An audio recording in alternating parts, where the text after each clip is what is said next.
I'll let you guys take a peek at what our gym looks like at home. Nothing crazy, although there's plenty of stuff here.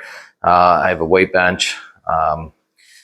These are some of my therapeutic massage toys for after I work out, whether it's rolling out my legs. This is good for the back. I got 2 lacrosse balls here taped together. Use these for shoulders. This is called a foot wheel. Foam roller is a must for everyone to roll out IT bands, thoracic spine, hip flexors. This one's a little more intense. You use that for bigger muscles, but it really gets in there. So I don't recommend people starting off with that. But foam roller, for sure, you should have some kind of ball, whether it's a tennis ball.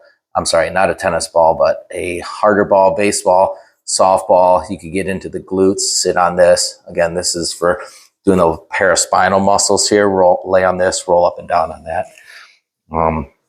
Treadmill, self-explanatory. I got several different dumbbells here for both my wife, my kids, and myself. Kettlebells, I definitely recommend. We have 2 different kettlebells, slam balls, a medicine ball or a wall ball, which are fantastic.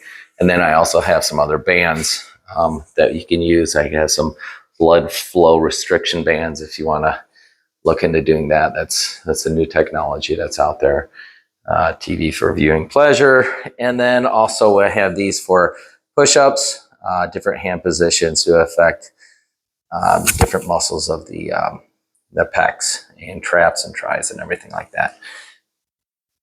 And then an ab mat, I typically like to use this, especially if you have lower back pain. It just helps support that lower back when you're doing it. But that is it. Get a little board where I put my workout in, but you don't need much. Treadmill if you want one.